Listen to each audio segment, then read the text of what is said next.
Basic Magick. I'm doing the audiobooks so people can, because I know just because we have the PDFs, a lot of people download them and that's all cool, but I know most people ain't reading them. Even audiobooks, I know most people won't listen, but I just really want to make it as easy as possible for people to really absorb this info. So that's why I'm doing the audiobook. Yeah, please do, because like the parts that are kind of confusing are once it comes to the planets. Okay.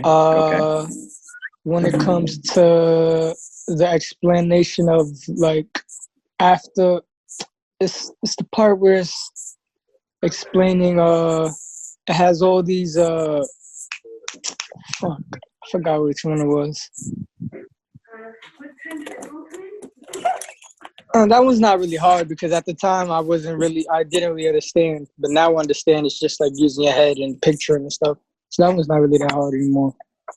Yeah, and that's where I got my comment that I mentioned about 3 planets being the different categories of energy, because that comes directly from Philip Cooper. That was in Basic Magick, and I did see it again in chapter 4 of Magickian. Let me look back so you really want some more clarification as far as the different planetary uses and things like that. Anything else that you remember from the Magickian that you might want to clarify? I'm looking right at it, the book right here. Oh yeah, like constructing your own rituals and then not doing it before, like out, because usually in the beginning when I started, I was like, I kind of want to do it my own way, you know. I didn't like all the stuff you had to repeat, where like in a chapter where it said like the secret of the 4 elements. Mm-hmm. And before that, it showed a whole bunch of different shit you had to speak before, and it was like, hold on, I just passed by it. I just thought it was like, damn, you have to keep opening your eyes and closing and reading the thing and saying it. I thought it was gonna mess up the ritual and stuff. Gotcha. That's why you do want to memorize it. So you're talking about the ritual as far as the circled cross and the 4 elements?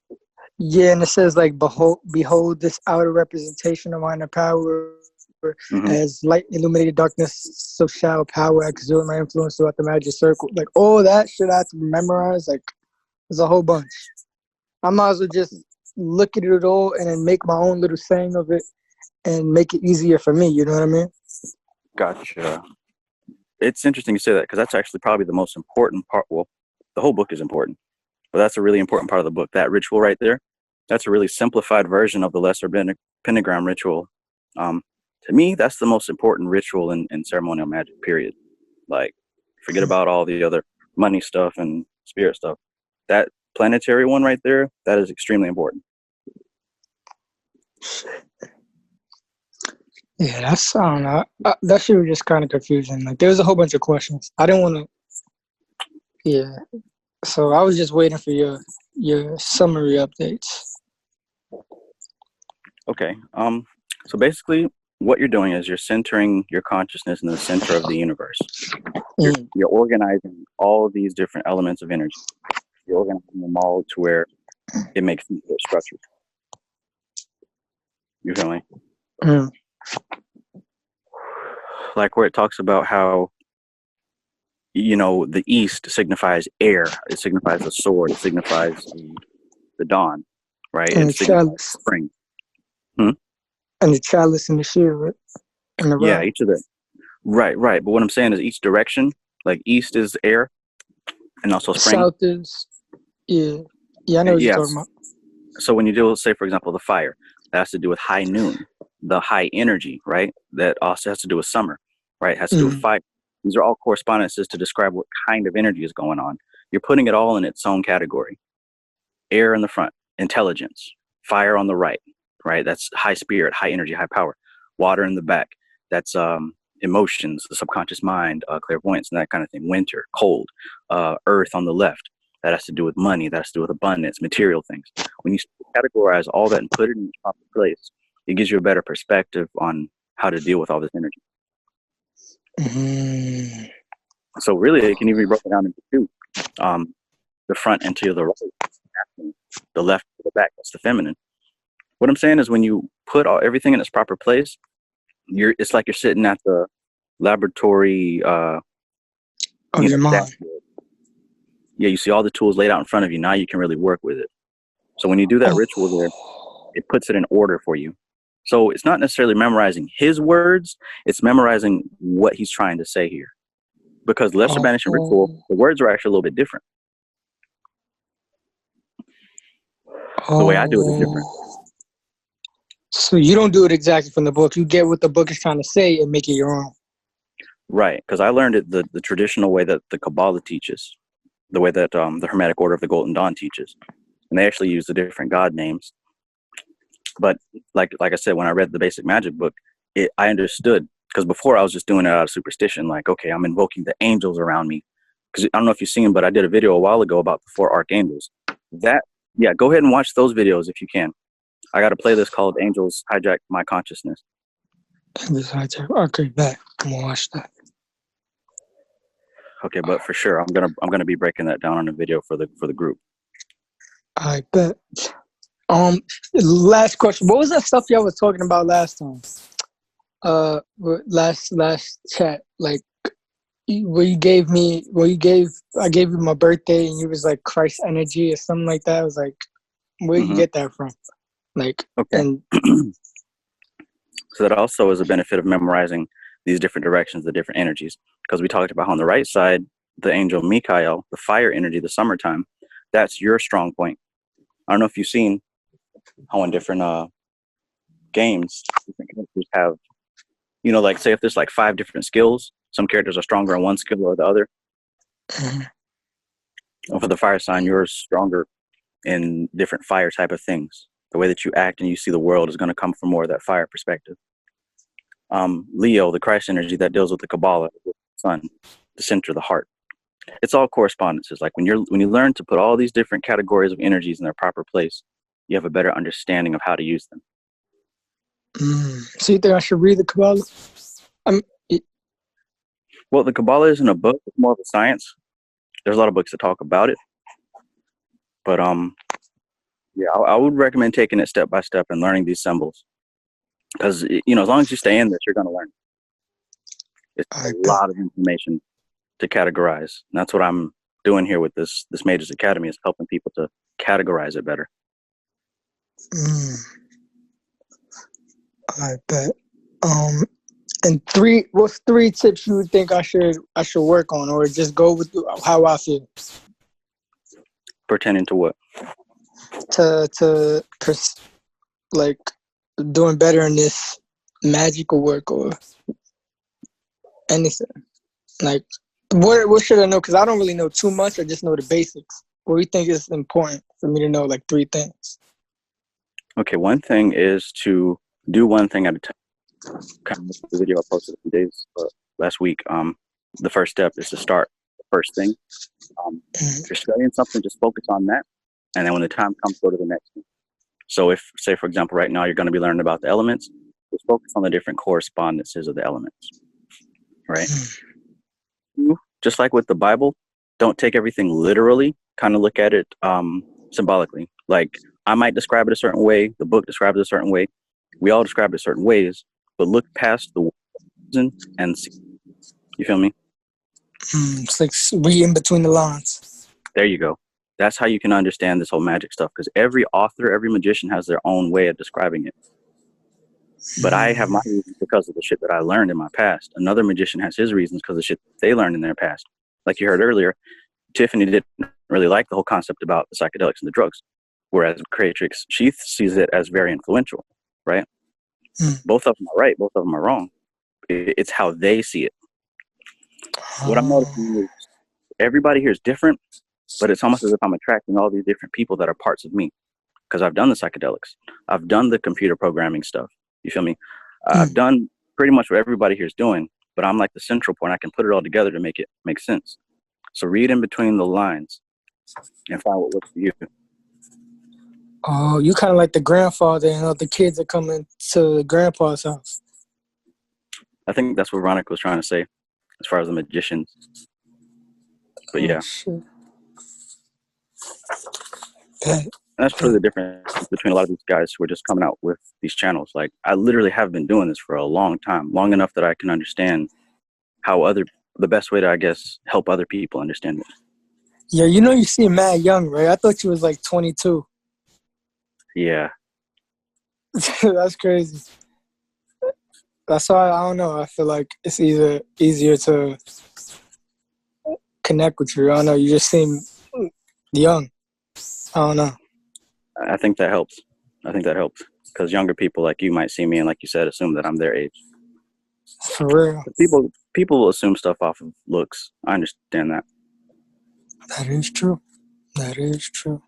I guess the third one, the third thing is probably to, kind of like what Winter was talking about finding the things in your childhood that really inspired you. Look at some of the things in your childhood that you were really interested in and see how you can use those for your transformation and your growth. Like I said, I was really a big fan of Mega Man. There's a lot of different cartoons and shows and stuff. There's a reason that you gravitated to those different things. See what kind of energy those different things symbolize. Oh, I like my like favorite artists and stuff. Yes. Think about what you like about them, because that's something that's inside of you that you see within somebody else. Oh, okay, bet. And last question. Yo, I got the Prosperity Magic by S. Connolly. Yo, that shit is kind of weird. Like, it's kind of weird the way it's put out. It's talking about put some blood on the like, you know what I mean? The pendulum. Like, and also it's like all these spirits are in different books, but some are not explained. Like, I think I said this before. Some are not explained the way each book are saying it. So it's like, is it like I can just go read S. Connolly book and then go into Demons of Magic, use that invocation and use it for the same purpose that was said in S. Connolly's book? Bingo. So that's what I mean by reading in between the lines, especially when it comes to these goetic spirits.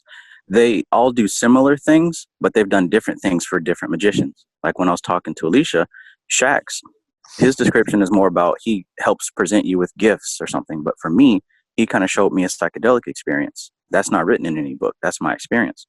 But if you can read between the lines, you can see where it connects. The description of King Payment doesn't say anything about giving you confidence. But everybody that I've talked to that worked with King Payment, he works with confidence. So just kind of see in between the lines, because every magician, they come about it differently. I always ask why. You know what I'm saying? Like, why do you think that she would say you'd have to put blood on the sigil? Like, what comes to mind for you? Why do you think that she would say that?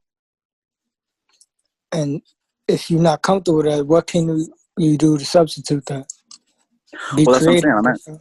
I'm asking you this question now. Like, why do you think that she would say you have to use blood on that sigil? To make a connection, I guess. Okay, that's one reason. How do you get blood out of your body? Cutting yourself. So what's that process? Like, what's happening psychologically with you if you have to cut yourself and spill blood? Oh, shit. You make kind of like a trauma base, Bingo. I guess. Bingo. So what do I say? The three things of affecting the subconscious mind. Shit. Trauma, repetition, and symbols. There you go. So you got the sigil, which is a symbol. Repetition, that's the ritual. The trauma of cutting yourself and spilling blood. That shit hurts. It's scary. It's weird. It makes you feel like you're doing something dark and mystical. That all comes into play. God damn. I don't feel like cutting myself, to be honest. So maybe there's a different way that you can induce the trauma aspect. Or if you're not comfortable with trauma, maybe there's a way that you can focus more on the repetition of it. So basically the main point is to, however you can get those three things, use it. Yes. Okay. Yes. And that's how I could eventually, not saying I will, or maybe I will, make my own and show different ways that I did it to get to that.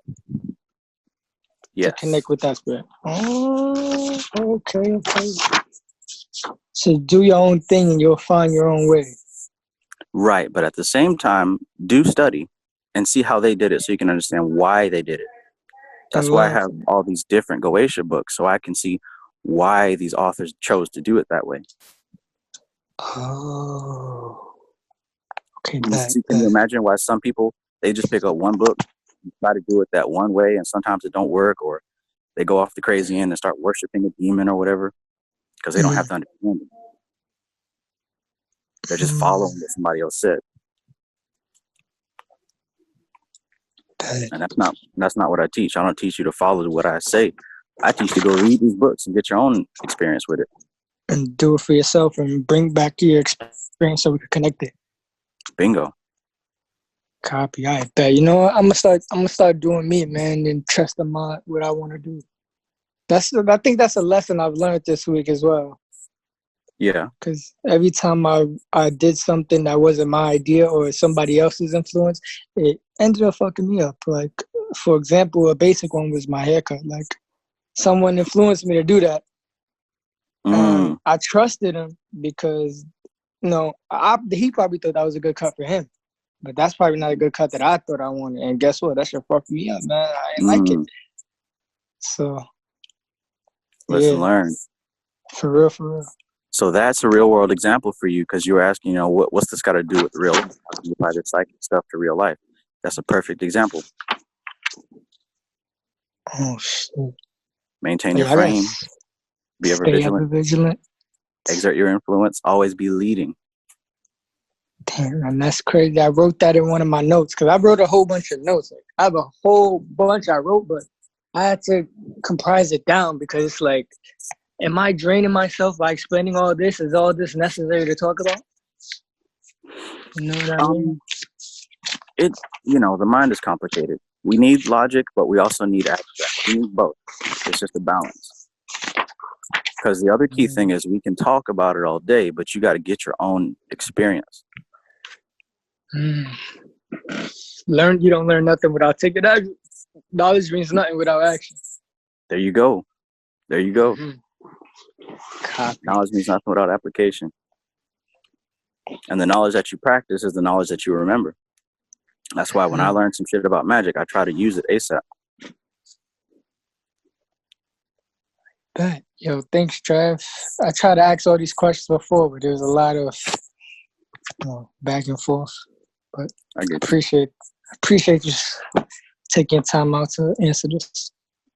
I appreciate you, man. This helps me too. And to be honest,